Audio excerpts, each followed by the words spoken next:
One day, James had to wait at the station till Edward and his train came in. This made him cross. Late again? Edward laughed, and James fumed away.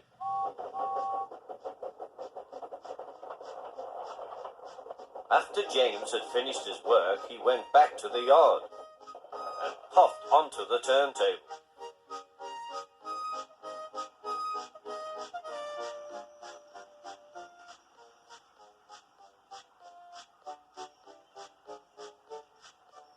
He was still feeling very bad-tempered.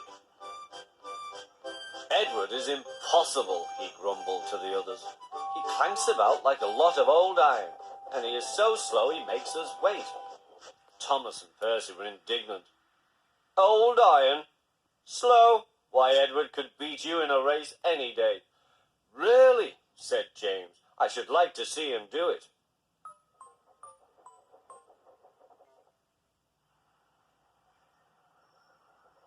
Next morning, James's driver was suddenly taken ill. He could hardly stand, so the fireman uncoupled James ready for shunting. James was impatient. Suddenly the signalman shouted. There was James puffing away down the line.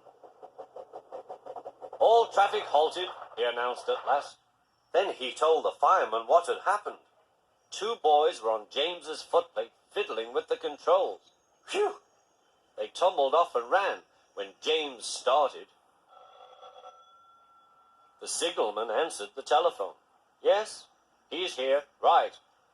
I'll tell him. The inspector's coming at once. He wants a shunter's pole and a coil of wire rope." "What for?" wondered the fireman. "Search me, but you'd better get them quickly." The fireman was ready when Edward arrived.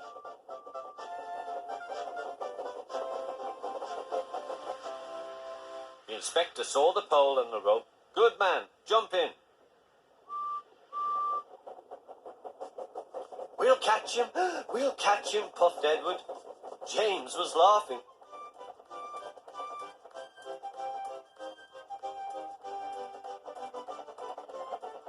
What a lark," he chuckled to himself. Suddenly he was going faster and faster. He realized that he had no driver. "What shall I do? I can't stop. Help! Help!" We're coming, called Edward.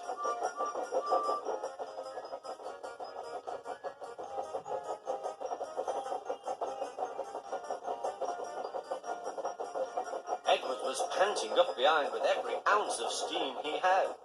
At last he caught up with James.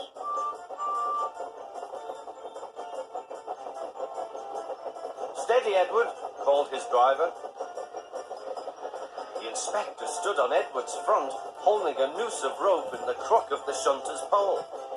He was trying to slip it over James's buffer. The engine swayed and lurched. "At last! Got him!" he shouted. He pulled the noose tight.